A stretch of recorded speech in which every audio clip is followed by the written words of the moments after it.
Hey everyone, it's Brendan here for What Were They Thinking? Just letting you know this episode is our final installment of Viewer's Choice. Thanks to everyone for sending in your movie picks. We'll be doing this again sometime in the near future. Maybe not near future, but sometime in the future. So yeah, enjoy the show. We'll be back on May the 9th for regular episodes again. So, Brendan, I got this new game for my PlayStation 4. Oh, nice. Is it Rollerball? No, it's not. When did they release a game called Rollerball? No, it's the new Batman game. It's so cool. Oh, nice. So it is Rollerball then. No, it's Batman. Well, I know, but you just said it was Rollerball. Like it sounds pretty Rollerball. What are you doing? Oh, well, man, I just saw this movie like just recently called Rollerball, and I've just been replacing the word cool with, Rollerball. Why? Well, I mean, that's the Rollerball thing to do. You don't think that's kind of weird? No, it seems pretty Rollerball to me. Alright, so, anyways, I got the new Batman game, and the designs they did for the Joker, oh my, sweet. So Yeah? sweet. Yeah. Like super Rollerball. You don't... This is not Rollerball. Uh,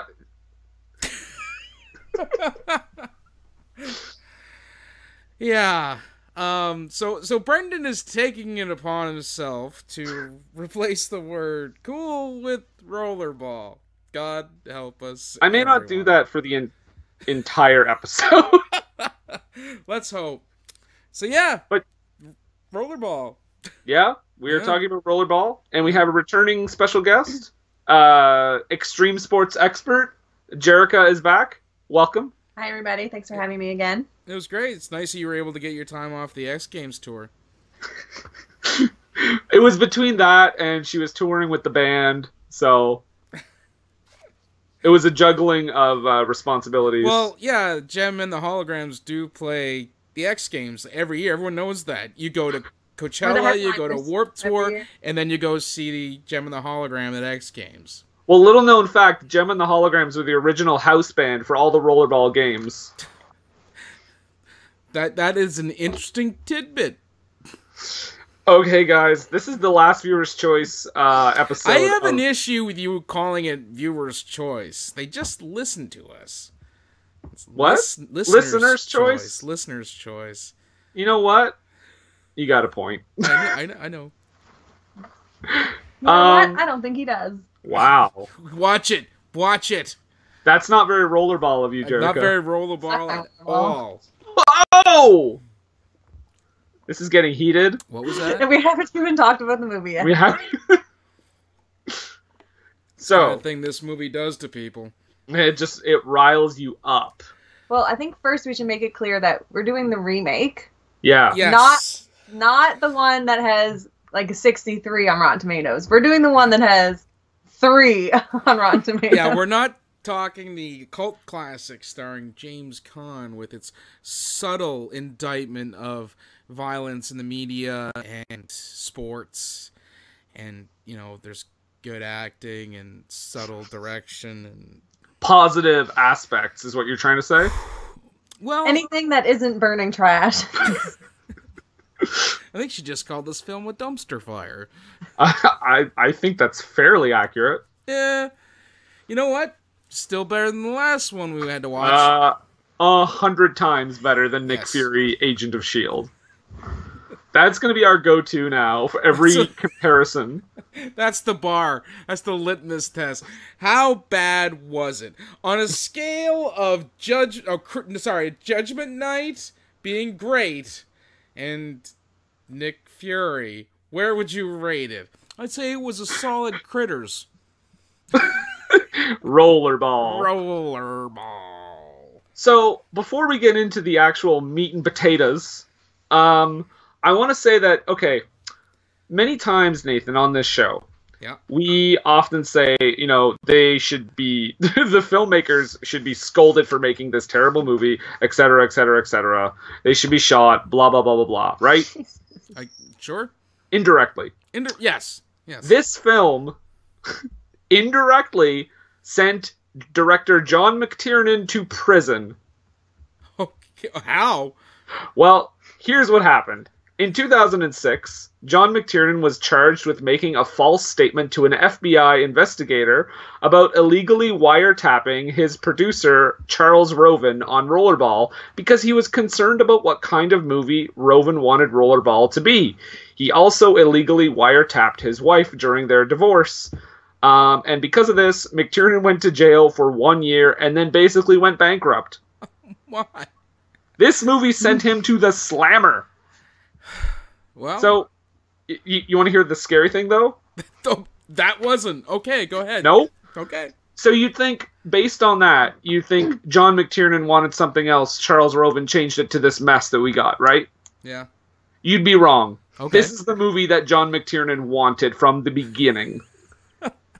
John... So every day they were like, we're getting this right, aren't we, guys? I'm doing a good job as a director, aren't I? You know, I directed Die Hard. You remember The Hunt for Red October? I did that. Me. All me. Now, where's Freddie Prinze Jr.? It's Chris Klein. Whatever. Get him in here. So, Rollerball. Rollerball. A movie about rollerball that starts out with a street luge. Lets us know that everybody in this movie is a loser. And this film... Oh, go ahead. No, I don't understand. I get they're trying to show that, you know, Freddie Prinze Jr. or Chris Klein, whatever, they're interchangeable. They're extremists. They're not extremists, but extreme sports guys. Patty actually asked me, was that a thing? And what, butt skateboarding? Yeah, street luge. It was a thing. It was. It didn't gain any prominence, but I do remember seeing, like, I don't know, on TSN or something. It was like Saturday afternoon in the middle of no sports season, and they're like, well, let's put on some street luge, and like there were guys who were street luging. Because I didn't think it was real either. I don't know about you, Jerika, but I didn't think it was a real thing. I don't know. I've never, in my experience on like the X Tour, I've never seen that type. Yeah. Well, you know what it reminded me of? It reminded me of that last race in Thrashing, but they were laying down for it. I literally thought this was Thrashing again. I think it's the same street. It's a possibility. Well, no, the other one was out in the valley. This one was like on San Francisco Street, wasn't it? Sure. I only say that because of all the hills. Oh, okay. Yeah, let's go with that. It wasn't Cincinnati, I know that. Well, as opposed to the rest of the film that takes place in quote-unquote Central Asia. I want to visit that country someday. I don't know what the capital of Central Asia is, but... Rollerball. Yeah. Jean Reno is supposed to be a Russian in this movie. Pretty sure he's French. Well, okay.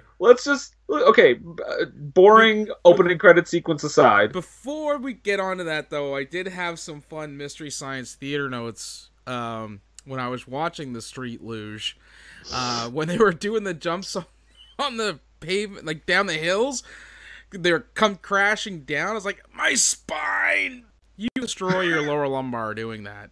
Also, when the guy crashes through the sushi restaurant, all I could think was, California roll. In my head, I was thinking, he's just going to want to crash through another window in like 10 minutes. Yep. And Chris Klein gets saved by LL Cool J. Now, can you guys clarify this for me? Was Chris Klein wearing oven mitts? No. They're like hockey gloves. It's so he could steer better.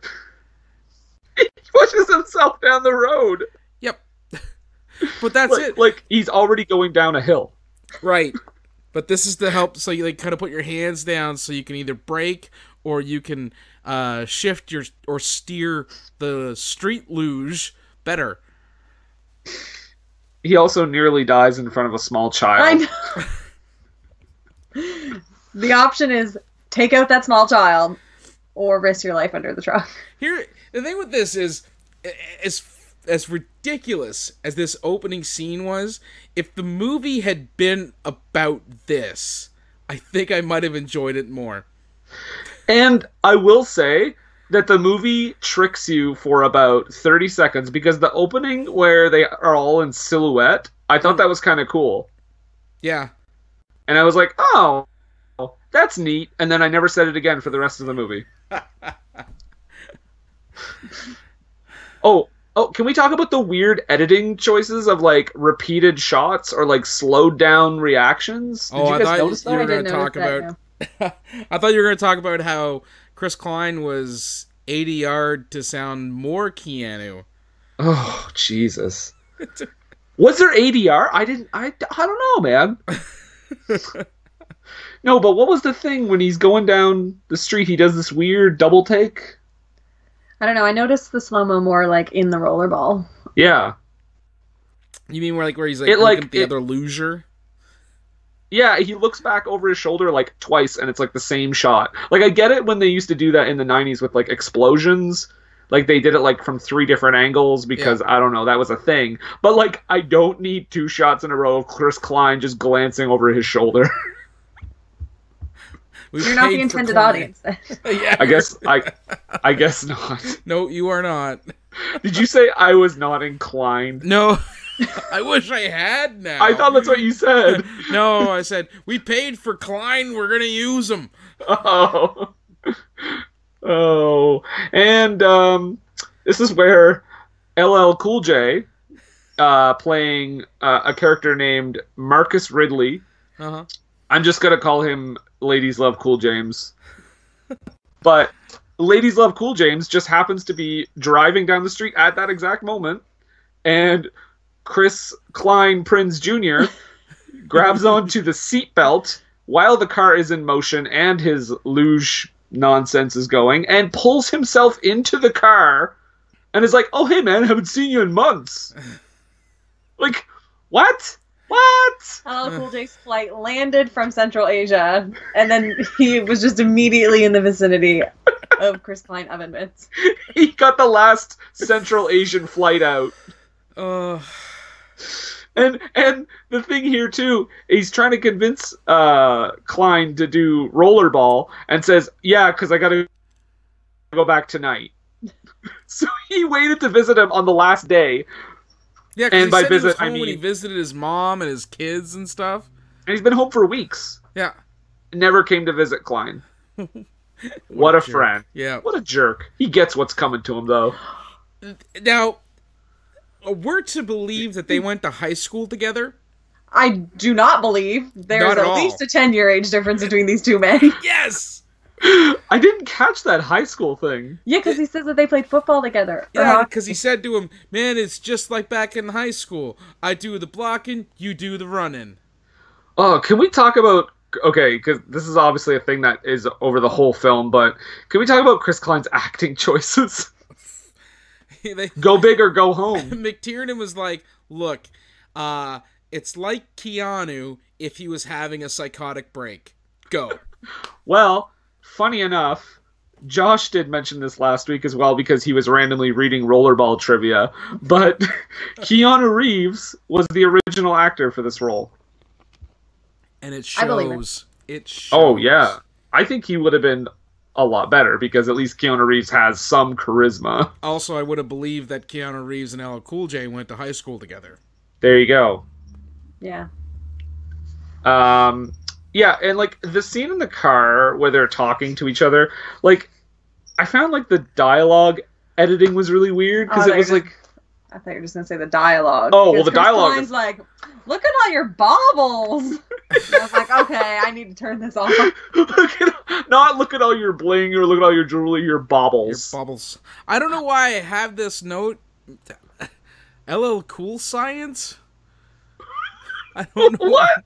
I don't know. He lays some science down on him or something. Oh, he talks about how the mines cause the red sunset. Oh, right. Yes. Thank you.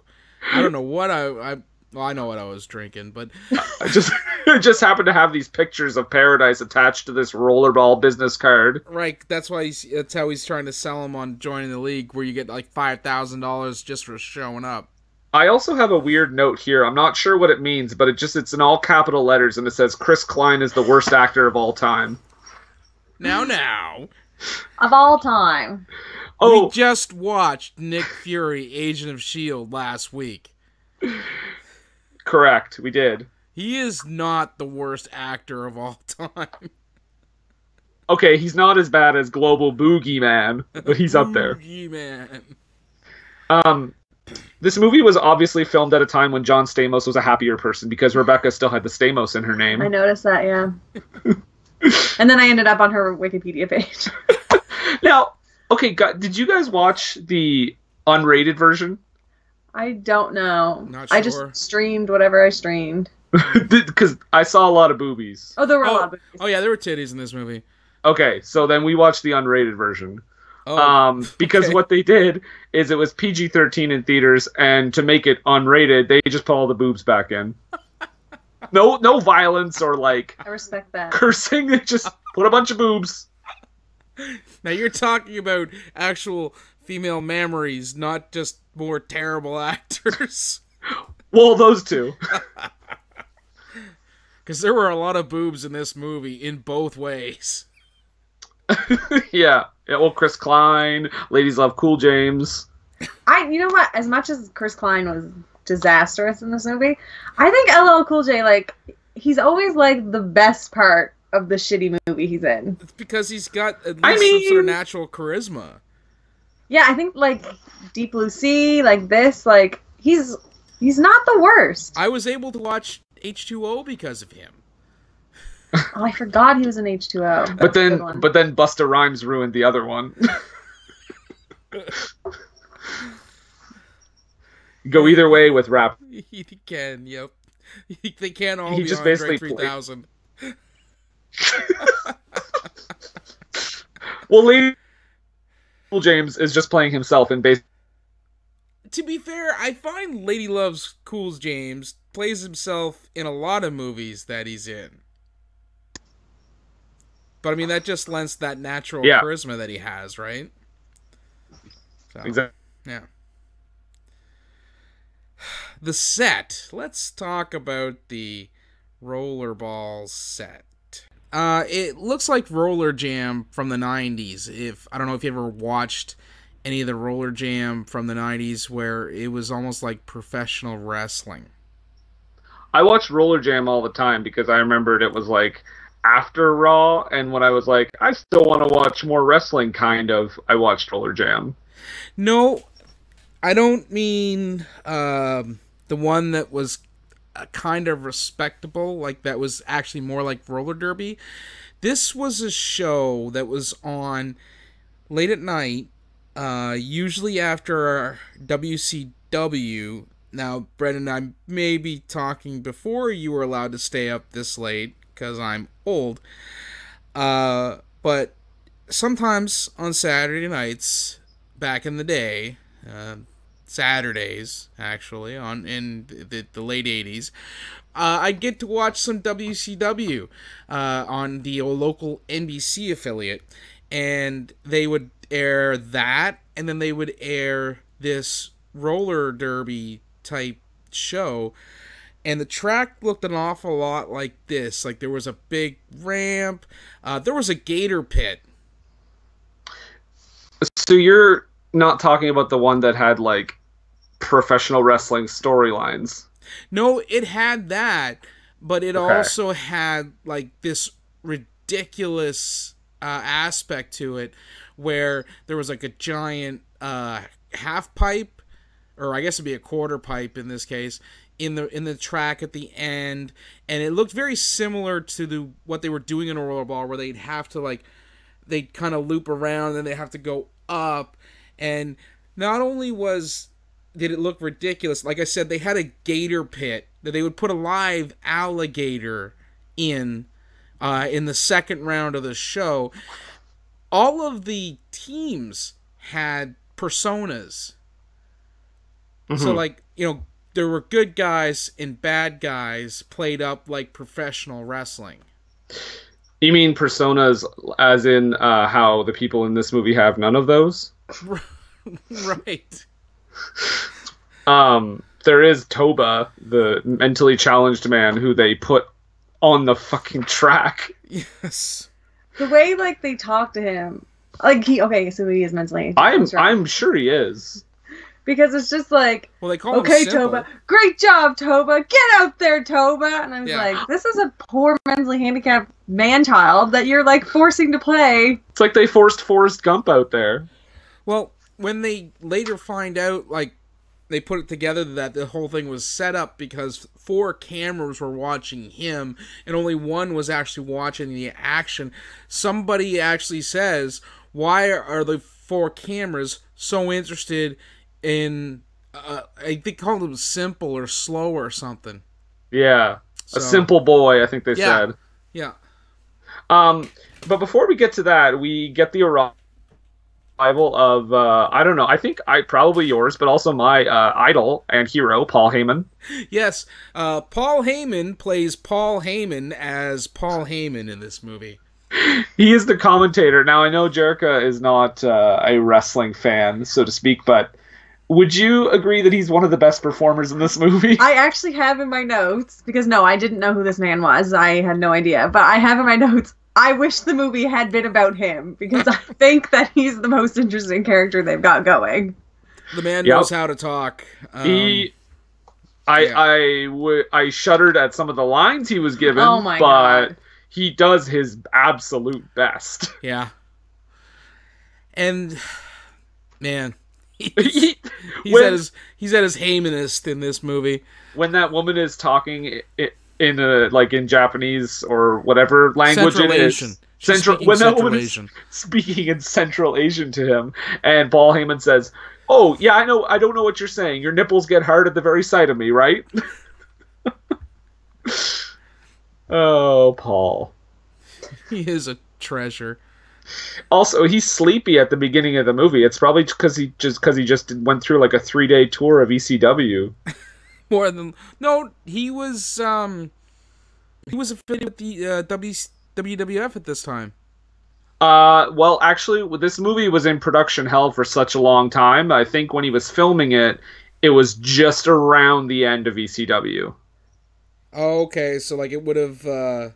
It was like the time they were folding up. Early 2001. Okay. Because I remember him doing some interview where somebody accused him of making ECW fold because he was busy filming his rollerball scenes, and I said, yeah, because that took more than 3 hours. Oh, actually, that does, because the movie was filmed in about 15 weeks between July 24th and November of 2000. There you go. So yeah, he was still ECW at the time.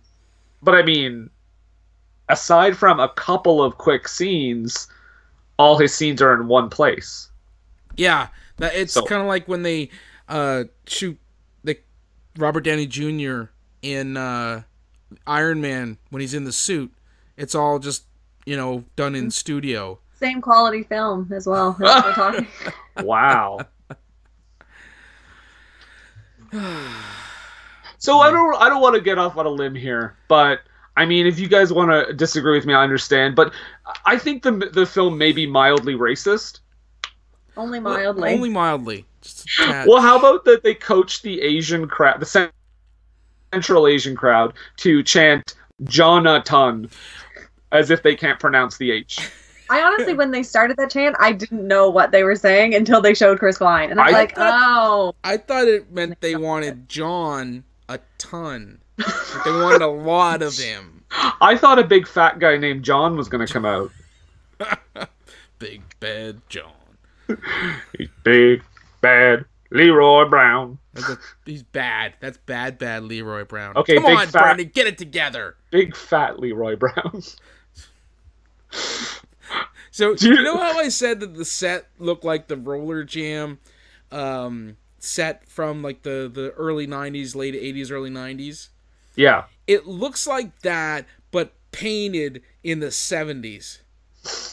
Like that it was so out of place. It looked like they wanted to go for like the original Rollerball look, just for that portion. Like, everything's all flat, gray, and with the red striping. There was nothing there that was like Mountain Dew Extreme to me. No, it looks like the set reminded me of Mousetrap for some reason. Don't know why. The set was as complicated as the rules. When he was explaining them, the rules. He's clearly there to tell me how this works. I don't understand. He doesn't understand. I like sat there and was like, I literally have no idea what the fuck's happening. Oh yeah, if you follow it and you're just trying to follow the game and see who's ahead on points, it's impossible. See, like that's why I don't buy that this sport is popular, because nobody would fucking understand any of it. Yeah, it's way too complicated. There's no scoreboard. I don't remember seeing a scoreboard once. And nope. Another thing too, when he explained the rules, I did my damnedest to follow along. As soon as he explained it, though, the stuff that he explained wasn't put into play. No. Because they're like, they have to pass the track 2 times and get up in the tunnel, and then, and only then, can they score. That whole situation seems like it would take a lot longer than the 12 seconds Chris Klein is attributed with to getting the first goal in the game. Yeah, because you wouldn't even go around it once in 12 seconds, I wouldn't think. At the very least, that whole convoluted mess to be eligible to score would take at least, I'm going to say, 20 seconds. Okay. With the blocking and the amount of stunts that you have to do.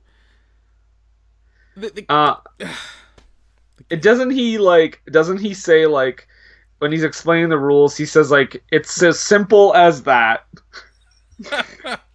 And then some Central Asian announcer nearby says, it's just like a 6. It's just like or something like that. Yeah. And then Paul Heyman and the looks he gives to people when he's doing the commentary is just priceless. Again, I don't know if he's reacting in character or if he's like, reacting to the script. Yeah, where he's like, what have I done? My life choices have led me here. It's in that part where he has... Honestly, one of the most annoying parts of the movie for me was that he just keeps saying Fox in the box over and over again, like he's having a seizure for like a minute. When the girl gets a penalty? Yes! Yeah. Fox in a box. Wait, and he's also smoking a joint at that time. Okay, is that supposed to be a joint? Yes! He's holding it like a joint. It's a roach. He's smoking a roach. Right in the commentary booth. Because I put a note. They put that Fox in a hot box. Oh, Nathan. We've been introduced to Jean Reno at this time. One of his first lines is literally vodka. And it's because he has such a special spot in my heart. I forgive him for this movie. Oh, do you also forgive him for Godzilla? Yes, I do. Godzilla. Wait, are we talking 90s? Yes, the Matthew Broderick one? Are you kidding me? I fucking love Godzilla. All right. There you have it. I'm not going to say I loved it, but I didn't hate it as much as people hate it. It's not unwatchable. Exactly. But, I mean, it can be said Jean Reno has made some questionable choices in his career. It can also be said he's Rollerball all of them. Made a ton of money in his career, too, because of those questionable choices. Global instant rating. Yes. He doesn't even have a cable deal in the States. I know. That killed me when he said that later on. Okay, this is only taking place 3 years in the future, by the way. This takes place in 2005. Well, it'll be 5 years because they filmed it in 2000. Yeah, but I mean, by the time they got it released, it was only 3. Yes. I'm surprised they didn't ADR like a later date in because it got delayed. Oh, wait, you know what I totally forgot to mention? You know how he's trying to, Ladies Love Cool James is trying to recruit Klein to play rollerball? Yeah. Yes. And he's just kind of like, I don't know, man. And then he goes home, and the cops are at his home, and then so he kind of like thinks about it. It's just like 4 months later, he's the biggest star in the world. Yeah. It's because he's Chris Klein. He's got the charisma. He's got the... Chris Klein is pretty, but he is a trash actor. I have been asking myself, like, why Chris Klein isn't in more stuff. This, like, answered it all for me. It's the dead behind the eyes. It's... I just showed her the Chris Klein audition video for Mamma Mia. That may have been better acting than this movie. It's the, what's her face from the Twilight movies? Oh, Kristen Stewart? Yeah, it's the Kristen Stewart effect. You know, she can act sometimes, but more often than not, it just looked like she's on Valium. Because, like... Chris Klein's got that going on. Have you guys seen Election? Like, the Matthew Broderick, Reese Witherspoon? Yeah, he's fantastic in that. Exactly, so, like, that... See, I don't know. I have to, like, weigh this against that. I present to you, for my Kristen Stewart argument, Adventureland. She's amazing in that movie. Exactly. But anything else I've seen her in, dead behind the eyes. Just on a bag of Valium. That's... I think it's in her contracts, in her rider, that her trailer has to have a bowl full of M&Ms and Valium mixed. It's the Liza Minnelli rider. It's also in all of this mess that we finally get introduced to Rebecca Romijn. Stamos. Yep. So the funny thing is that she's playing a Dutch character, and she apparently is actually Dutch, and I still think that this is the fakest accent I think I've ever heard in my life. What? Why does she have that, like, giant helmet? To cover her little scar. Yeah. But, like, it's still a little over the top. And she's riding a motorcycle, too. I don't think she'd be able to see with that thing on. Why are some people skating and some people are on motorcycles? They never explain that. No, because he says the rules are too complicated and in Russian. I think they did tell Heyman, like, the rest of the rules to say in the script, and he was just like, no, I'm going to say they're Russian and complicated because this is stupid. This makes zero sense. What his payday was. Oh, yeah, I don't know. Because, okay, when I watched this, I had watched it once before, like a long time ago, and I remember Paul Heyman having a cameo, but this is not a cameo. No. Shane is like a support. Shane, well, yeah, we'll get to that one. I have something to ask about that, but yeah, Shane is a cameo. Paul Heyman is a legitimate supporting role. Yes. So I think the first thing we get. Yeah. So then we get the big dramatic moment where Toba gets his face smashed in by a giant steel ball. No, for just make animal sounds. Before that happens, there is a little bit of the, I guess the original intent behind the original story about how, commercialism in professional sports and violence and things like that, because Chris Klein has to have a drink with the label out. Yes. That's like the only moment where we get that. And anytime they remind you that they're doing all this for ratings. Mm-hmm. That's it. Yeah. A lot of it is like, well, and like again, this is John McTiernan's vision. This is the movie he wanted to make. The original script was apparently one of the best scripts a lot of people had read at the time. And he did this to it. Yeah. Yeah, because he said that he thought people would be more interested in action sequences than social commentary. So he gave us neither. He didn't see the original movie or get the idea behind the original movie then. And it's so crazy because this is a guy, again, he's made at least 3 legitimately great movies. Die Hard, Predator, and The Hunt for Red October. Yes. And these are, Hunt for Red October is a fairly smart movie. Well, yeah, there's that whole... I think they're all fairly smart. They are. there's international intrigue when it comes to like Hunt for Red October, and even somewhat to a lesser extent in Die Hard, because you have the whole global terrorism thing. And this one, he's just like, you know what? I watched a roller derby game last week. Let's do that, but on crank. Oh god! There's also a Die Hard reference in this first game too. Somebody says "Yippee ki yo." I'm guessing it's. I think that was just because Chris Klein is a rodeo champ. Well, I think they say Rebecca Romaine says it. What? They say he's a rodeo champ. Yeah, but I think that's a lie, because he's also not the next Wayne Gretzky. No, I know. All this stuff that Paul Heyman is saying is all hype. Yeah. Because even later, when the lady's interviewing LL Cool J, the Central Asian reporter asks him, "Is it true that your mother was a crack whore?" And then the translator asks him, and he goes, "You actually translated that.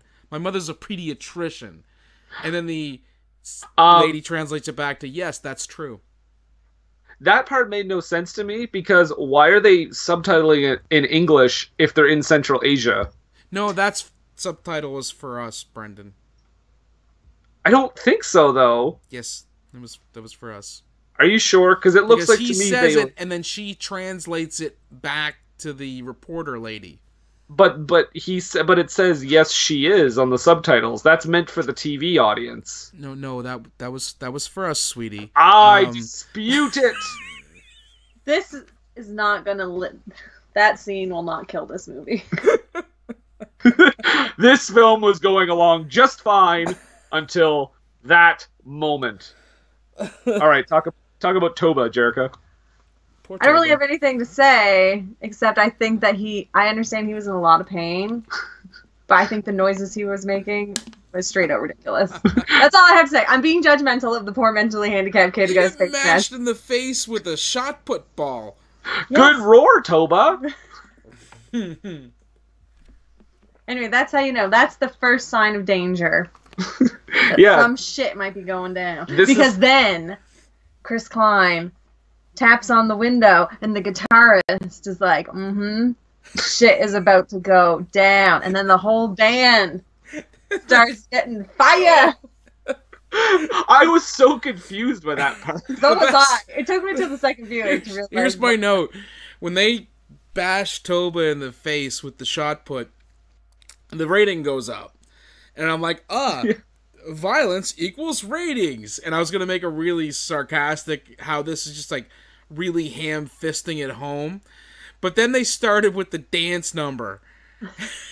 And the ratings went up more. So I was like, well, no, apparently, roller skating line dancing equals ratings too. Can someone explain this part? I still don't get it. I can't. I really can't. It's just Chris Klein tells the guitarist, like, start playing that music. Start playing my revenge track. Because this is about to go down. Chris Klein starts his own revenge music.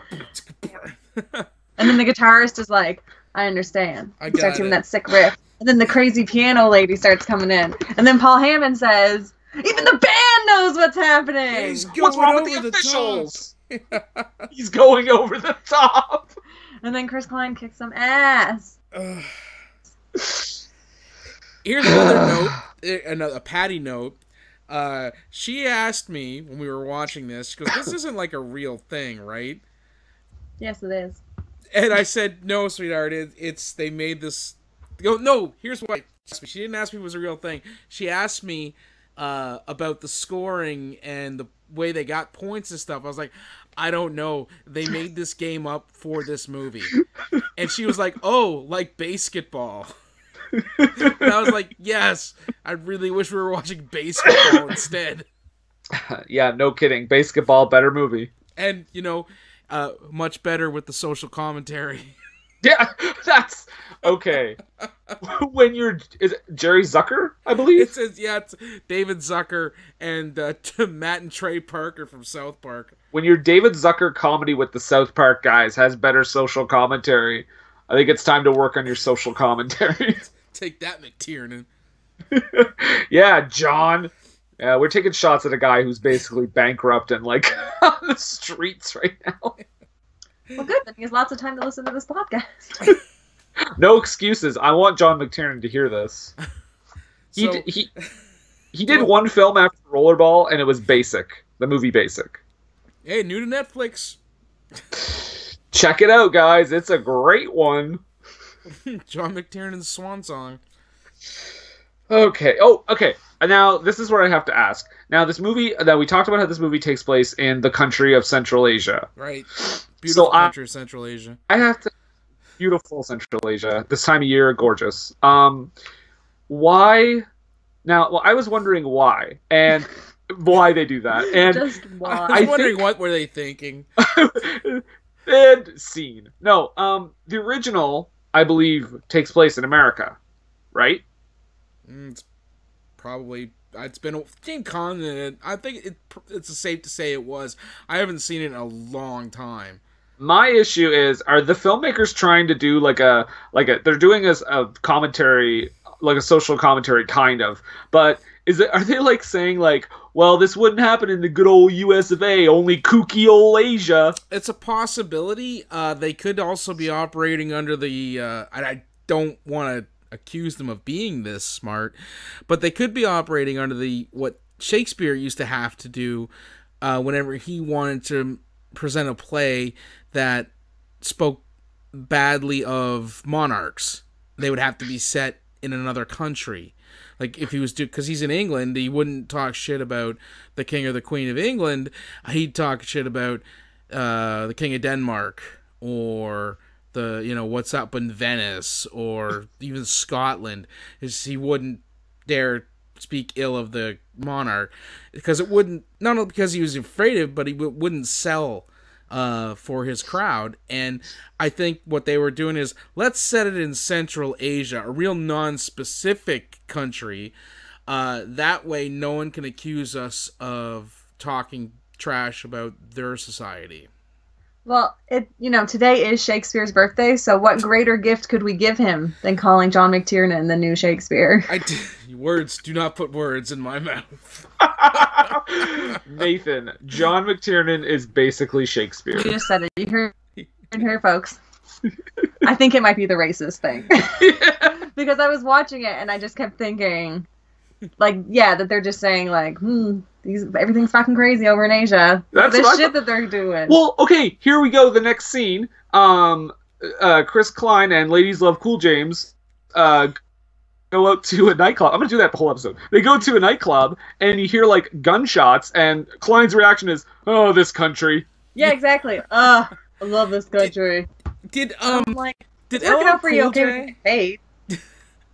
Did Ladies Love Cool James, did he take Freddie Prinze Jr. to a gimp rave? What? Well, when they got there, they were it was a club, but everyone was all dressed in leather gimp gear. I thought you were just using an awful non-PC word for crippled people. Brendan, I'm better than that. That's what I thought you said too. That's what she thought too. I'm not alone. It speaks more to you guys than it does me if you don't know the nomenclature of S&M. So you're saying a Pulp Fiction gimp party? Yes. Okay. Yeah, everyone's in pleather and it's all just weird. And then we get LL Cool J's. We like it when you not talk. Oh man, a little racist. Just a little racist. I translated what he says.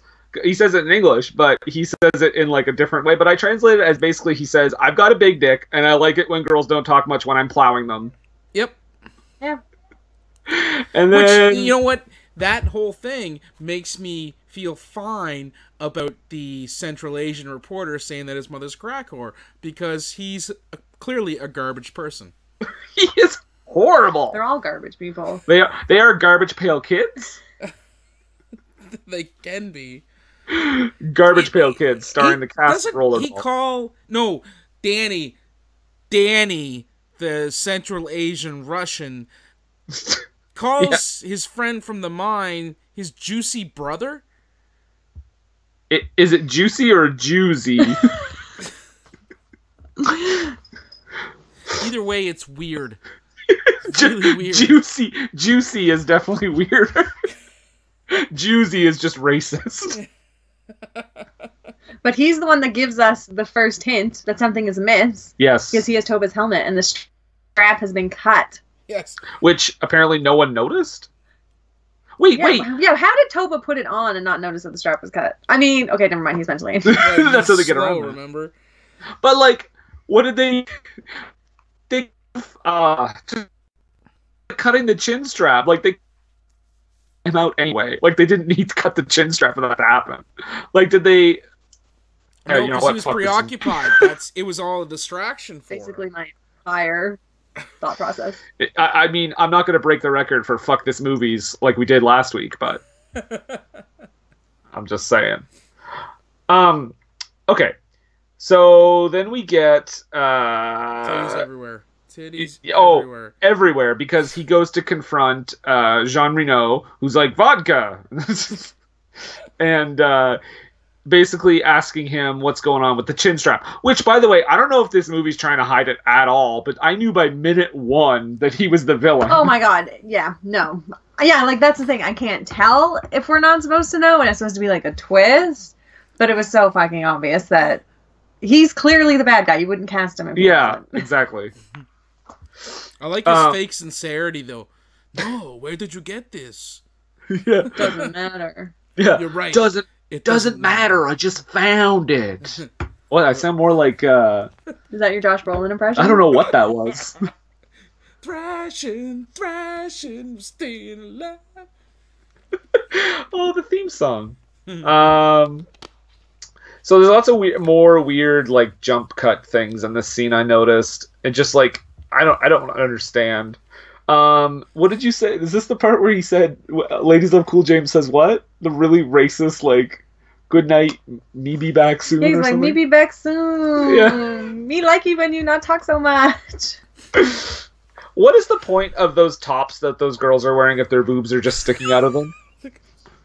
Fashion. It's Fashion, not function. Well, I was gonna say it's an owner's party, and they're all old men who want some titties. But seriously, like, just be naked. Yeah, just hire some girls from the local cat house, get them shirts, cut the breasts out, and we'll have a party. I almost think it's more degrading that they're wearing shirts with just boob holes cut out. Well, clearly you guys do not remember the seminal classic that is Mean Girls, because that is exactly what Regina George wears. Wait, what? I don't remember Mean Girls then. Yeah. So now we found... I think this is the point where we find out that... Plot twist. Rebecca Romaine Stamos and Chris Klein are having a secret affair. Yes. We are led to believe earlier that she is a lesbian. Yeah, because it says she plays for the home team. Bats for the home team, yeah. Also, I really hope that was a weight bar or something she put around the back of his neck. I thought it was a big black dildo. It looked like a, yeah. Also, why is she lifting weights naked? If you look like Rebecca Romaine. That's true. Man, she's naked in a lot of her movies. Dude, if I looked like Rebecca Romaine and was a woman, I would be naked a lot more often. Just 100% Yep. of the time, in front of a mirror, just staring. Yep. Good work. Yeah, and then she assaults him with her big black dildo. Yeah. She pushes his head into her boobs, and then they just have this really weird sex scene. Not as weird as the last one we covered on the previous episode that you were on, Jerika. No, unlike Thrashin, she is not holding Chris Klein from behind. But she is. But she is dominating the scene. That's true. I can't believe Keanu Reeves turned this down. A weird sex scene. You can't believe what? I can't believe Keanu Reeves turned this down. I know, right? As some people. He could have been a big star. At the very least, he could have had his face shoved into Rebecca Romaine's boobs. Well, that's true. Actually, yeah, I'd probably sign up. I'm straight and I would take that job. I would sign the contract and be like, this has to stay in the script. And then they just awkwardly lay naked together in the sauna. And Chris Klein tells us that he knows what beds are. Yep. Because he's so fucking weird. Oh my god. Can we do this in a bed sometime, like with sheets and stuff? And then he compliments her by saying, "That ugly scar on your face isn't that bad." Yeah. It's like You're not that ugly. Still big, yeah. On a scale of Al Capone to Two-Face, you're definitely at the lower end of that spectrum. And like, ouch! Like, holy shit! She's got a scar on her eye. She's still gorgeous. Yeah. Like, her. I think it adds to her mystique. Yeah, I mean it's Rebecca Romijn Stamos. Oh Jesus, I didn't catch that. You son of a bitch. I got it in there. I love it. And then she reveals to us, she's the one who points out that Jean Reno is probably evil. Yes, because she has been informed by her source Sergey. We never meet because he's dead. He's dead immediately. He's dead before this movie starts. Snitches get stitches. Exactly. And all the cameras are focusing on Toba fumbling with his helmet. And Chris Klein just seems so nonchalant about a lot of this stuff. He was just like, "What do you mean?" It's not nonchalant. It's dead behind the eyes. We also learned that Rebecca Romijn Stamos' character is possibly from Russia because she wears a very subtle big Russian hat. I have a comment. What is the weather in this country? Because she is wearing the biggest fur hat I've ever seen in my life. And he's wearing a light jacket and a turtleneck. But why do they do that smash cut to Wooly Bully? I mean, so many questions. So many questions. What? And okay, so then she takes him to see Sergey. Sergey's dead. They run into like a bunch of protesters from the mines because that whole subplot is there for some reason. He has to abandon his car. He has to abandon his car. His car gets blown up. Sergey's dead. Blah, blah, blah, blah, blah. And then they get on the plane to go to the next rollerball game, I guess. Yeah. This is where both times I watched this movie, I tuned out for at least 10 minutes. But then you missed Shane O'Mac. See, and this is the thing. I don't know who that person is, so... Well, let me just say, before we get to Shane O'Mac, did Chris Klein suddenly grow a patch of 5 o'clock shadow when he got onto the plane? I have a question about that. I haven't known about that. I think it's fake. Yeah. It doesn't look the same, though. No, it changes in every shot. I don't think it's real. I don't think Chris Klein can go facial hair. You heard it here first. Bombshell. Yeah, because they wouldn't do reshoots on a movie like this. They were like, you know what? It's one and done. One and done. Well, apparently they did reshoots for 6 months. That's what I mean. That's what I'm getting at. Oh, I thought you were saying it was one and done. Yeah, it's like, if I could reference a better movie, like in Mallrats, at the end of the movie, you get a couple of shots on that dating show ripoff where the Claire, the girl, it's really dark in some shots, and then it's really light. It's because they had to do reshoots, and her hair's a little off because of it. Exactly. Yeah, so Shane McMahon. So if you don't remember him, it's shocking because he actually has a huge part in the film. So yes, he is Vince McMahon's son. Okay. In the scene where Jean Reno is freaking out about Rollerball being on channel 109 and pulls out a gun, there is a man who briefly glances over and looks concerned about the situation in 2 shots. That is Shane McMahon. Okay, great. I smell an Oscar. Well, here's the thing. When that happened, when he pulled the gun on the guy and said, "I'll kill you, I'll disappear your family," that look on Shane McMahon's face, to me, wasn't, "I'm concerned about what's going on here." It was more, "Dad?" He thought his dad was on set or something, because Vince McMahon is a lunatic. I wouldn't call it a cameo so much as a featured extra. Hey, people with public names get cameos. Well, you'd think he'd at least get a line. Why? I don't know. Well, why put him in there if he's not going to say anything? Well, it just seems like he's literally there for people to go, "Oh, Shane McMahon." So he could be like, "What's up, Central Asia?" Yeah. That's exactly it. Pink was in this movie, too. She is in, like, what, 2 shots? And she gets credit at the end. She plays herself. Yep. It was also around this time that we find out that LL Cool J is an accountant when he's not rollerballing.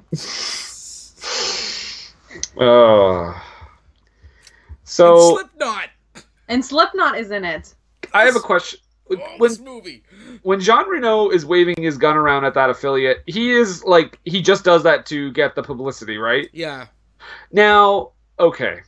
I know this is the war-torn country of Central Asia, but if you did that, would the authorities not be alerted? They, especially at an airport. He owns the authorities. How much power does he have? Because He owns the men who own the mines. Well, that is basically the police of the world.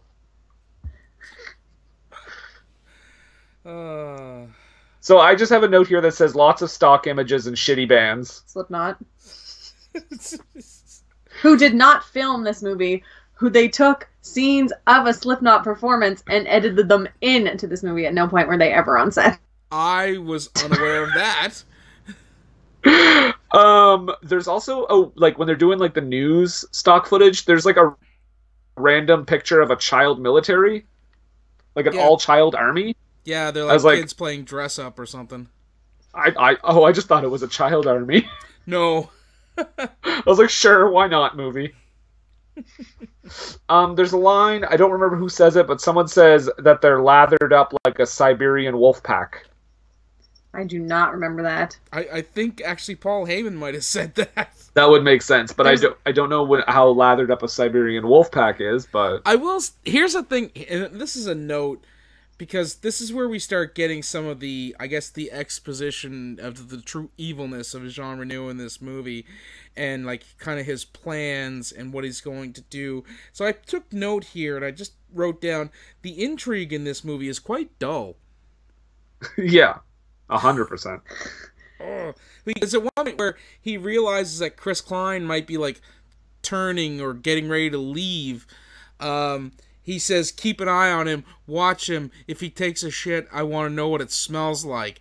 Oh, I don't even remember that line. Yeah. I remember that. I remember that because I was like, does he have people who, like, what? How bad do you have to be to get the job like that? Poop smeller and describe. You are Chris Klein's shit smeller. That described to well, you know me. what? And why does he want to know what it smells like? Can I say something here though? Yep. If you think a shit smeller is bad, that's not the worst job you can have. Let me tell you that. Thank you, Mother Superior. You're welcome, and don't ask me again. Because it'll be a worse answer. It is in this scene, though, that we get my favorite of the Chris Klein performance. When LL Cool James can tell that something is up. And then Chris is like, should I tell him? Should I tell him? And then he says, well, and then I'm like, oh my god, he's going to tell him right now. And then he goes into this fucking crazy man rant about... I don't even know what it's about. It's the worst thing I've ever seen. Well, I think what happens is he's about to tell him, and then he notices, like, the guys in the background, and he kind of changes his tune to pretend he's talking about, like, the game or something, but he does it in, like, a crazy way. Yeah. So he I would immediately be like, that person is up to something. Yeah. Yeah. Yeah, he does a spin around and, like, well, no, I'm going to play in defense, man! And then you scored a touchdown! And then you come up, and then... Which, by the way, a touchdown? And then they do crazy black, now? Like they do the crazy like black awkward white man handshake. And I'm like, LL Cool J, you are so much cooler than Chris Klein. The ladies love Cool James. It's right in his name. So the ladies do love Cool James. They do. I will attest to that. Wow. But I will also attest to the fact that I used to think Chris Klein was pretty cute. We've destroyed your opinion of Chris Klein. No, yes. he's still fine to look at. Just, she like you when he don't talk. I think that actually might be the problem. Chris Klein, I would say Chris Klein is pretty, and he's too pretty for this movie. Because I don't buy him as an action hero. See, Jerika feels about Chris Klein the way LL Cool J feels about those ladies from the club. You're like, I just want to bang Chris Klein and then just shut your mouth and I'm out. That's actually pretty accurate. Thank you. Did you get okay, so next up we get an attempted assassination on Rebecca Romaine because Jean Reno is getting desperate. The ratings are falling. These ratings climb and jump jump and fall like at ridiculous levels in like seconds. Yeah. And he decides to set her on fire. Classic. And he has the guy who was Latimer in the program, but he's wearing face paint like the Barbarian. Wait, like the wrestler? Yes. Yeah. I can see that. The first that when he shows up, I was like, "Shit, is that the Barbarian?" Where's Fuji? Then he talked, and I was like, "No, it's Latimer from the program." Yeah. That one's gonna go on the list eventually. Ooh, that movie.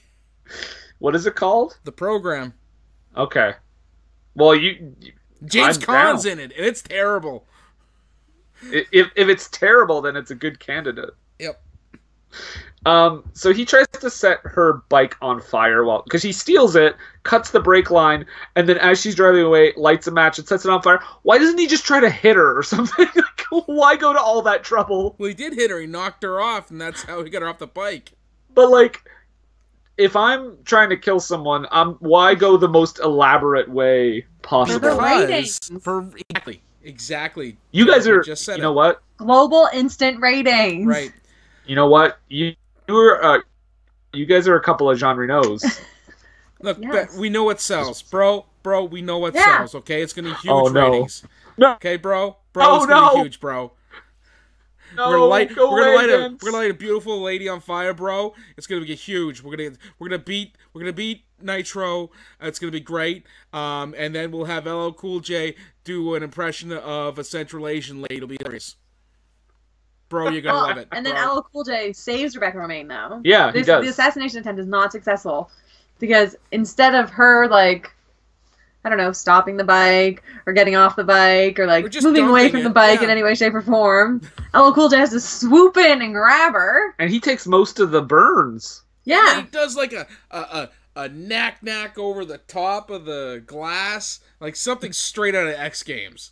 Yeah. I don't think physics exists in this movie. They established that right at the top with that sushi bar thing. I know. So this is where I got a distinctive pimp man whore vibe from Jean Reno when he goes to the hospital. Oh, man. And he's like, "Are my two studs ready?" Not only that, the fashion or fur coats and everything in this movie are just out of control. When they're not wearing their rollerball gear, everybody looks like just the most insane fashion. Well, and Romaine Lettuce in this scene is wearing two eye holes with like a frill thing underneath. Yeah, I'm Batman. And then she you can tell she's trying to read a map and forgets she has the mask on, and the fringe just gets in her eyes. And then she takes the mask off, and they're just like, "We're gonna leave that in. Yeah. It looks natural." Oh boy! Because what is happening is now that the harm has come to him, LL Cool J's like, "I'm out." Yeah. Ladies Love Cool James was not ready to leave until he got attacked. Well, yeah. And now he's like, "All right, I'll find Central Asian girl somewhere else. Let's bounce." So the plan is that they are to escape to Russia. Yeah, to safe Russia. Why? Yes. Why? The greatest scene of all time. Why? I don't know how long this scene went on. I believe it was 2 hours and 45 minutes. Yes, it felt like that. And it was all shot in Paris Hilton vision.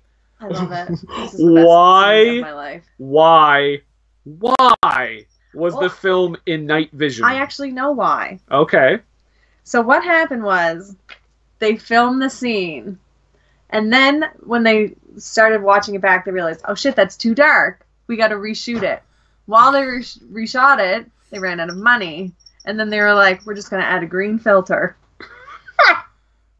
And I think that sums up everything that is wrong with this movie. And, like, cinematically, or, like, narratively, or whatever, it makes no sense because you're not looking through, like, goggles or anything. No.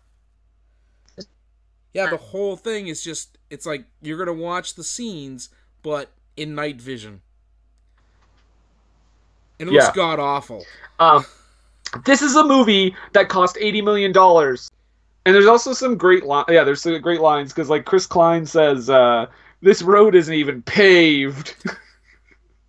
And then we get, they've got an off-road airplane! Right. And then I just think to myself, all planes are off-road. Yes. Because they exist in the sky. But this is where they're getting away on the bike. Yes, it starts with them getting away in a truck. Yep. And then they get on Wouldn't a it be bike. weirder if there was an on-road airplane? Well, I have a note. They were doing 120 miles an hour. And Chris Klein makes that very clear. Yes. And he's like, why is that a big deal? And I just wrote down, because 88 makes it go to the past. Oh my god, imagine, like, this is like what, an hour and something into the movie? They just went back in time. And they could have went back in time and been like, no, stop, guys, don't make this movie. Don't. Just don't. They were like, whoa, we don't want to include anything that might make this movie bad, so we won't do the time travel thing. What about shooting this whole thing in night vision? Yes, that's fine. There was a real off-putting ADR or post sound here too. Yes. Go ahead. Oh, twice. Yeah, Twice. That stuck out to me a lot. Because they hit the gate, and the gate makes that sound. Yeah. I actually had to rewind it because I heard that sound and I rewound it and I was like, what the hell was that? And then I realized it was the fence. John McTiernan went from Die Hard to boing. Maybe Bruce Willis should have been in this movie. Oh man, if Bruce Willis had been like, no, I want Bruce Willis to play like Jean Reno's character. Yeah. So there's some subtlety to it? Yes. No, I think Bruce Willis would... Oh yeah, Bruce Willis would just grin through the whole thing. Yeah, also Smirk. in this scene, they're on the bike, and then Chris says, oh, they're coming after us, they're gating on us. What are they driving that they're gating on us? How do you not notice that there's a plane like 100 feet behind you? Is this a silent plane? It's on the road. Silent Plane sounds like a really good movie. It stars Liam Neeson. I'm coming from my plane, and I have a very special set of skills. So it's just taken, but with a plane that doesn't make any noise. Yes. Okay. So they catch up. The bad guys catch up to them, Yep. and Jean Reno, like they make it to the bridge where the border is to Russia. Jean Reno's like, no, don't shoot. I want to see if he can make it across the bridge. Right, because the Russians pull up the drawbridge so they can't get across. Yeah, so it's Chris or LL. Yeah, Ladies Love Cool James makes it across, but because their motorcycle gets shot down, but then it starts up again. Sure, why not? He makes it across, and Jean Reno's like, that is magnificent. Okay, kill him. Yeah, and then plot twist, Ladies Love Cool James dies. Ladies Love Cool James is dead. See, I honestly didn't think he was gonna die. I didn't think he was dead for the longest time. Well, because you don't see anything. Yeah. It also wouldn't have surprised me if he had showed up at the end in the last Rollerball. Exactly. I almost would have accepted it. Yeah. Oh yeah, that would have been fantastic. But no, he gets the most emotionless death scene in like a cinematic history. Chris, and then it's just like awkward cuts of Chris Klein looking like, oh my god, what? Yeah. No. The best reaction His shot. death scene is shot from a distance in night vision. Yes. That is what he is owed. R.I.P. Ladies Love Cool James in this movie. Yeah. But we go back to regular lighting, so it's not all lost. Yeah. Once Chris Klein is on the plane, we're back in once vision? Yeah, movie vision. Real sight, I guess. Non-celeb sex tape vision. Not Paris Hilton vision. Right. Where they offer him only $100,000. Yep. which I didn't think was that much. But he turns it down though because he wants to be an owner. I know we just casually shot your friend, but here's $100,000. Just forget about it. That last game, and then you can leave. Yeah. Oh man. And then they go to the mines. We're almost through this, guys. I know. Yes. Oh, also, at one point, Jean Reno says, "How could you be so thoughtless?" But I thought he said "heartless," and all I could think of was that Kanye West song. Nice. How could you be so heartless? That is a good song. I Better don't song. know what you're talking about. Better song than this movie. But then we go to the mines, and that's when we get, I believe that's when we get the classic line, "I'm this close to a North American cable deal." And I'm like, literally any person on the planet could get you that cable deal. This is, you killed LL Cool J for a North American cable deal. I mean, especially at that time, because, man, specialty channels were blowing up in like 2000. Yeah. Like, we are where we're at now because, you know, specialty channels became such a thing around this time. I'm pretty sure if he told North American cable companies that he topped at a 38.9 rating, they would be like, okay. Sure. Like, it's just funny now because, like, nowadays, when you talk about, like, Fast and the Furious, everyone's like, oh my gosh, it's so stupid that they were, like, hijacking DVD players. And now we're, like, looking back and, like, the entire plot of this movie is that he was trying to get a North American cable deal. And he's willing to murder as many people that get in his way to do it. Because so Jean much. Reno is Vince McMahon. Yeah. Would Vince McMahon kill somebody? For Yes. Vince okay. Yes. For any reason, yes. Yes. Yes. I fully believe he Yes. has at least a couple of murders on his I in his love past. it. Well, then he probably called up John McTiernan, put my son in your movie. Or I'm going to spill the beans on you, McTiernan. And I'll let you use my life as the plot. I would love it. Like, I don't know much about wrestling, but I would love it if this came out that this was Vince McMahon's autobiography. It's a retelling of the story of the XFL. Oh, I would watch the shit out of that movie. Now, the way they explain the departure of Ladies Love Cool James from the final game is they say that he was on a archaeological dig. Yep. and contracted malaria. Yep. Let's not blow past this part though. Where Sanjay we don't even mention colludes Sanjay. with Jean Reno. Sanjay is like his right hand man, the guy who's Saeed like, from Lost, if anybody watches that. okay. That's the actor. What I was gonna say is he is the Vince Russo to Vince McMahon around this time when this was shot. So, and he actually says we promised them a retirement game. So essentially saying, let's kill him in his last game. And Jean Reno says, Sanjay, you're a rat, but you're my rat, and that's why I love you. Yeah, he's Russo. Yeah. And he's also less obnoxious, though. weird. It's a... Sanjay is almost like... I thought when you first... kind of like, we should cut the feed. We should maybe not do this, right? Yeah. I thought he was going to kind of turn on Jean Reno and maybe help Chris Klein later. But it's the exact opposite. But no, he's like more evil. Yeah, he is worse. And man, it was weird. The people that he had as guests for this last game. There was a Greek Orthodox rabbi there. Then a whole section of people with hard hats on. Yeah. Still, why would they just leave them on? Oh. So, and they say Chris Klein was in a rock climbing accident.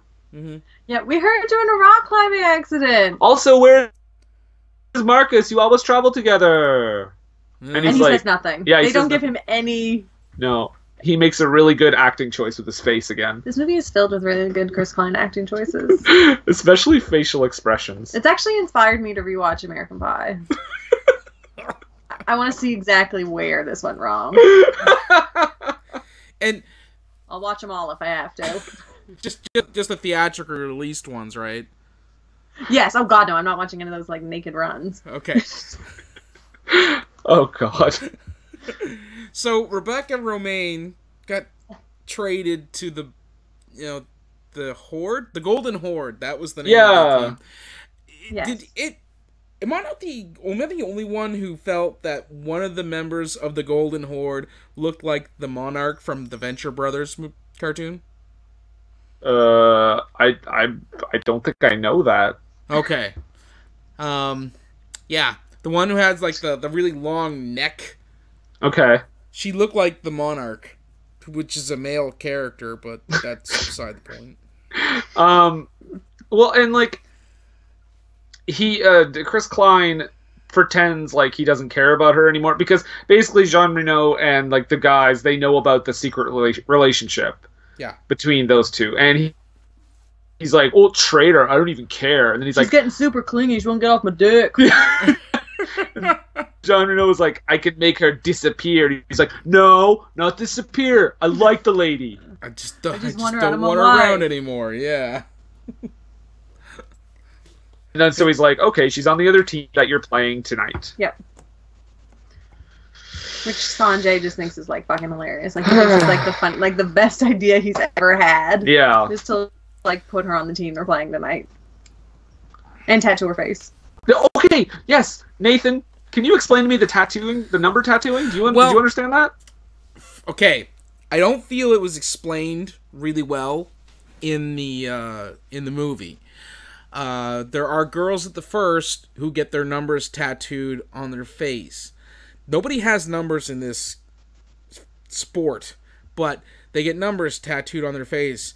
Now, I think that the comment they're supposed to be making is more in regards to prostitutes or gang members who get a face tattoo. Usually, if we're talking about prostitutes, something small like a bird or a butterfly or something right around where their numbers are tattooed on them in this movie to symbolize that they are owned by this specific cartel or pimp or whatever. Mm-hmm. So, yeah, that's what I got the impression. Like, yeah, because Chris Klein and LL Cool J don't have those tattoos because they aren't.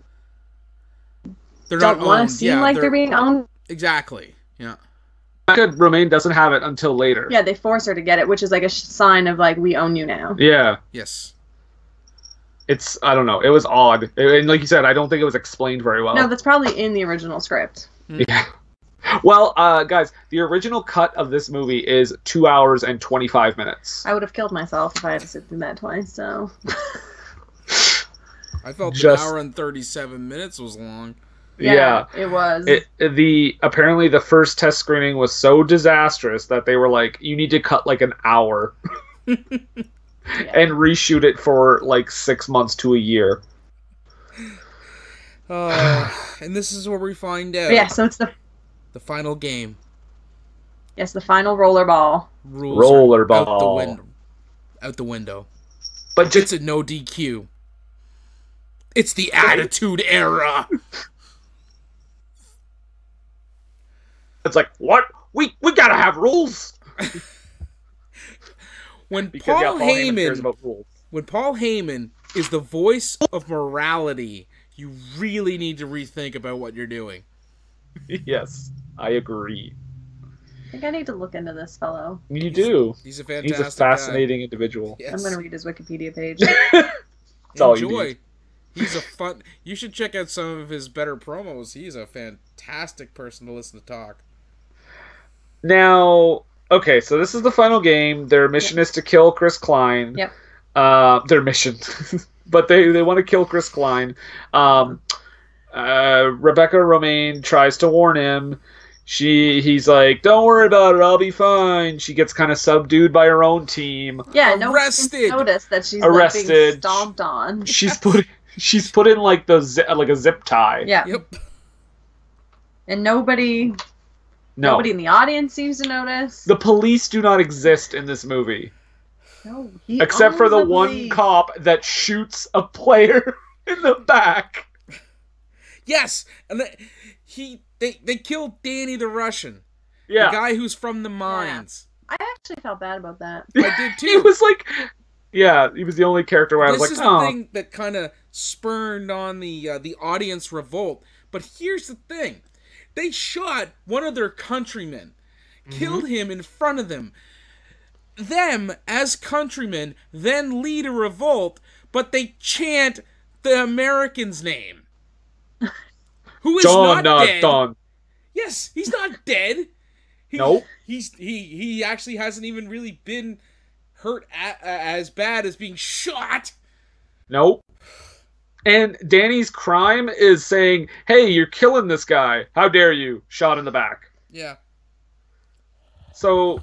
basically, the last Rollerball is them just trying to take out Chris Klein. Yeah. Chris Klein, I think he kills the guy. I feel like he kills a lot of people on the track. Oh, wow. And then there's just one left.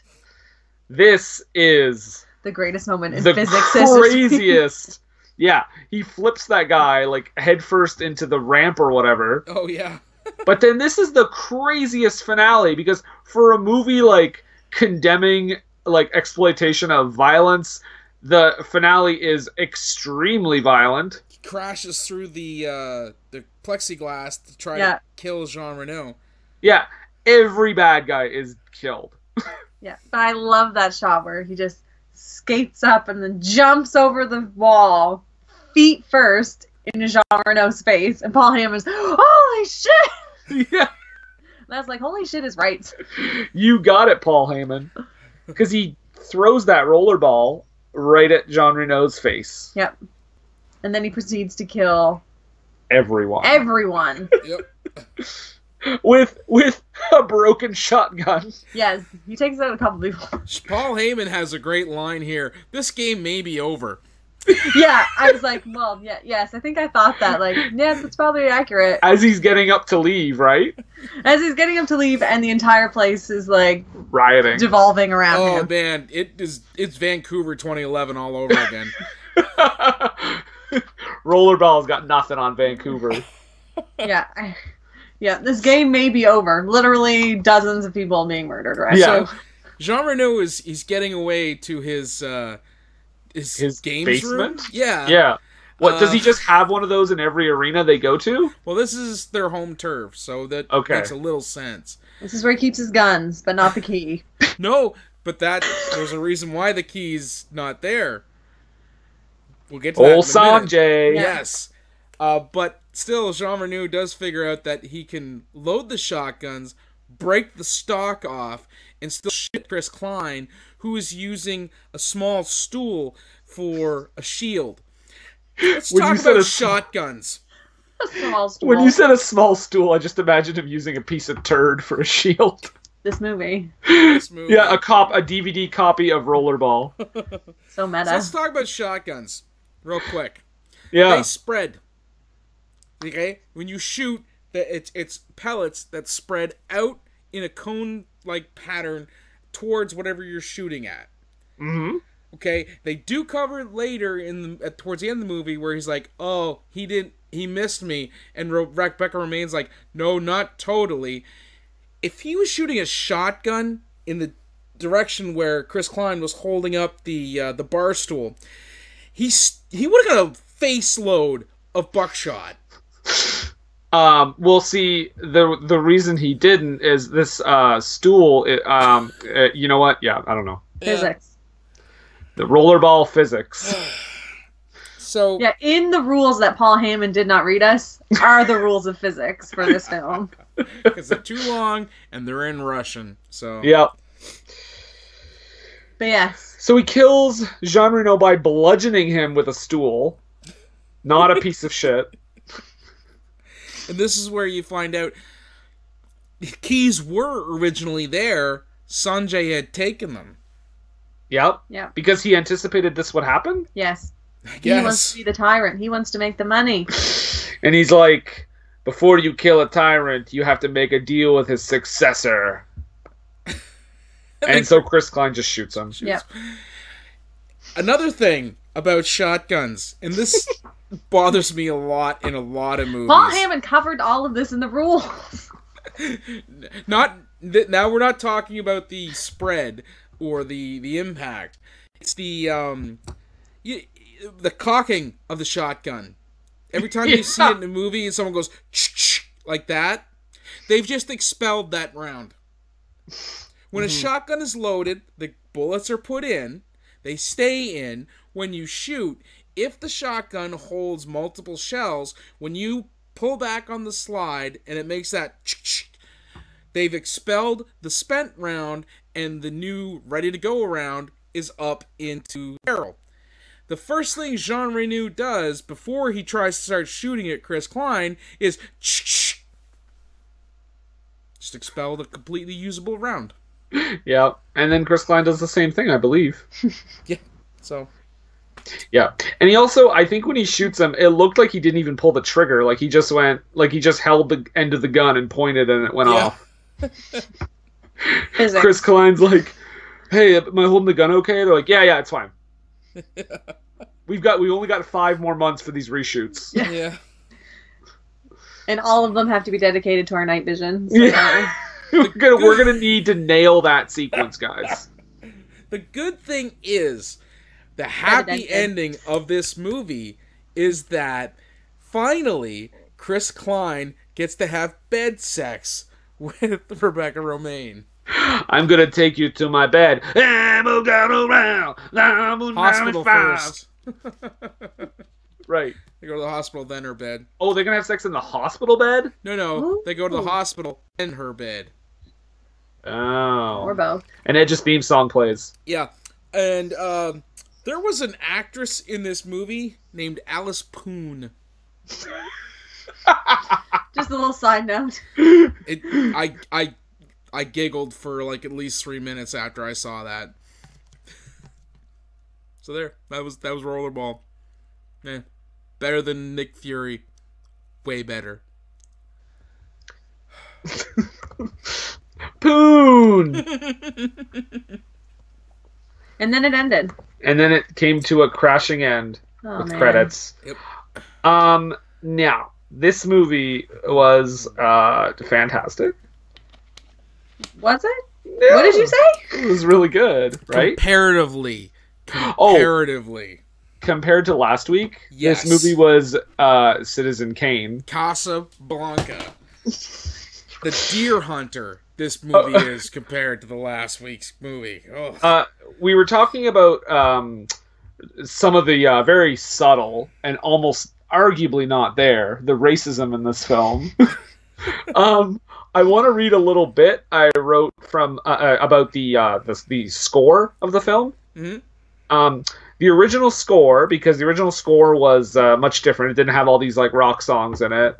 Was removed reportedly because it sounded quote unquote too Arabic. Ay caramba. Yeah.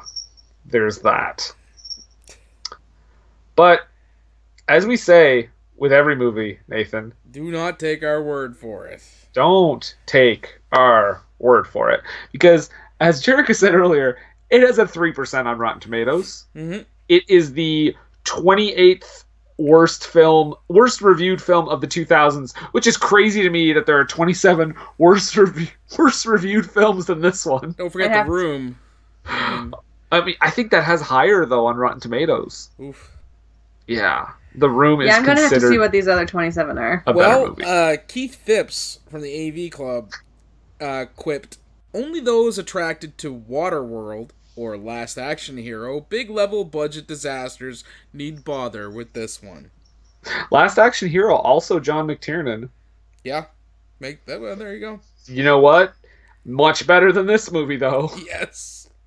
I've got from Time Out magazine a checklist shaped by a 15-year-old mall rat: thrashing metal track, skateboards, motorbikes, cracked heads, and Rebecca Romijn with her top off. Up until the last one, it was literally the plot of Thrashing. It was. Yeah, there were no tops off in thrashing. LA Weekly said, Josh Brolin. pushes the Hollywood action movie genre into stratospheric new levels of incoherence. Well, speaking of incoherence, Roger Ebert said, an incoherent mess, a jumble of footage in search of plot, meaning, rhythm, and sense. Do you have any positive ones? Oh, that's a tall order, bud. Well, are you on this website right now? I'm on Rotten Tomatoes, yeah. Okay, well, take a look. I will just read something else here real quick. It's not a review. Hold on a second. Oh, I think I might have found one. Oh, a diamond in the rough. It's got a tomato next to it. I'm guessing that means it's a positive rating. Yep, that means it's fresh. Yep. There's nothing surprising about it, but aficionados of speed, I'm assuming she means like going fast, not crank, quick cuts, and high-tech mayhem will love John McTiernan's direction here. Oh, and there were way cool cars, too. Oh, What? That's from the San Diego Metropolitan. There was one scene where they had cool cars. And then they torched it. Was this written by, like... John McTiernan? Vince McMahon? John M. The Guardian had a one-word review. Avoid. That's it? That's it. Well, I just want to say this movie was a box office flop. What? Yeah, I know. $70 the budget million. was... Ooh. Yeah. And that was the budget. Worldwide gross, and I'm talking like worldwide, not just the U.S., total was $25.9 million. That is steep. Yeah, that's worldwide. That's like opening weekend was in the U.S. was probably like 3 or 4 million. It's funny because this entire movie is about how like Asian countries will pay to see the dumbest shit. They didn't pay to see this. They didn't pay. You asked for I got another positive one before we roll on here. Ooh, yes. Michael O'Sullivan of the Washington Post. For those with the stomach and the stamina for its heartbeat quickening intensity and body slamming action, Rollerball delivers exactly what it promises. A people's hero you can really get behind. Nope, that's false. Gross. I was not rooting for Chris Klein in any part of this movie. I wasn't even rooting for Ladies Love Cool James. I was rooting for Paul Heyman and nobody else. If the review had ended with Rollerball delivers exactly what it promises, Rollerball, then I would have agreed. Rollerball is an accurate title for this film.